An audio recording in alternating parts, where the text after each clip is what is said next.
ఈ రోజున రాత్రిలోపు ఒక పెద్ద మనిషితో పెద్ద గొడవే జరుగుతుంది. ఏమిటి ఆ గొడవ? ఏమిటి ఆ అనుకోని పరిస్థితి? కుంభరాశి జాతకులకు ఏం జరగబోతుంది? తదితర అన్ని వివరాలు వీడియోలో చూసి తెలుసుకుందామండి. వీడియో ఎక్కడా స్కిప్ చేయకుండా పూర్తిగా చూడండి. వీడియో నచ్చితే తప్పకుండా ఒక చిన్న లైక్ చేసి మమ్మల్ని సపోర్ట్ చేయండి. ఇక ఆలస్యం లేకుండా వీడియోలోకి వచ్చేద్దాం. దుర్గాభవాని జ్యోతిషాలయం మీ యొక్క ప్రతి సమస్యకి పరిష్కారం చెప్పబడును. అన్ని విషయాలు ఫోన్లో స్వయంగా చెప్పబడును. ప్రేమ, పెళ్లి, ఉద్యోగం, వ్యాపారంలో నష్టాలు, భార్యాభర్తల మధ్య గొడవలు, కోర్టు సమస్యలు, మనశ్శాంతి, ఆరోగ్య శాంతి, లక్ష్మీ శాంతి, గృహశాంతి, దిష్టి తీసిన నిమ్మకాయలు దాటడం, నరదిష్టి, నాగదోషం, ఆరోగ్య సమస్యలు, ఎటువంటి సమస్యలకైనా పరిష్కారం చూపబడును. మీ సకల సమస్యలకు పరిష్కారం చూపబడును. స్త్రీ పురుషులకు ఎటువంటి సమస్యలున్నా 100% పరిష్కార మార్గం చూపబడును. గురూజీ రామరాజు గారు.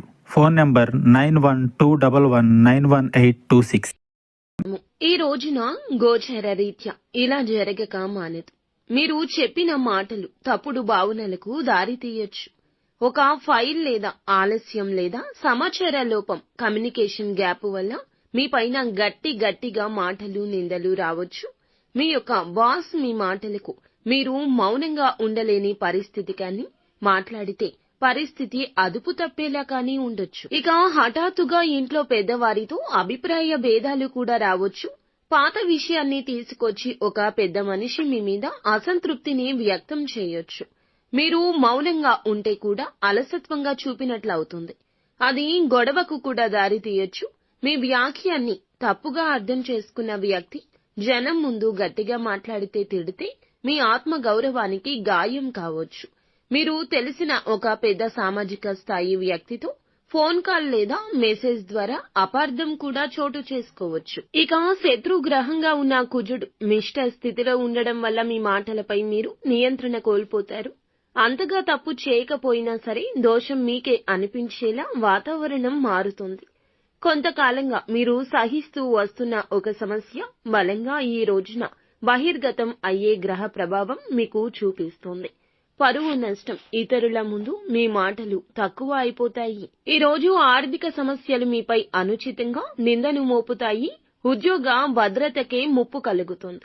సంబంధాలు విరోధం కావచ్చు. పెద్దవారి మనసు విరగడం వల్ల కూడా కుటుంబ శాంతిని మీరు కోల్పోవచ్చు. ఈ రోజున మీరు తప్పుగా ఉండకపోయినా, ఆలోచించకపోయినా ఎదురు ఎవ్వరికీ మాట్లాడొద్దు. సమాధానం చెప్పే ముందు 10 క్షణాలు అయినా ఖచ్చితంగా ఆలోచించండి. ఆ తరువాతే సమాధానం చెప్పండి.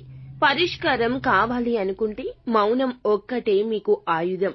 సోషల్ మీడియా మెసేజ్ల్లో స్పందించేటప్పుడు 1కి 2 సార్లు ఖచ్చితంగా చదవండి, వినండి. అప్పుడే దానికి రిప్లై ఇవ్వండి. ఈ రోజున మీరు గోమాతకు ఏదైనా ఆహారాన్ని పెట్టండి. గోమాత సేవలో తరించండి. ఇది శత్రువుని శాంతింపచేస్తుంది.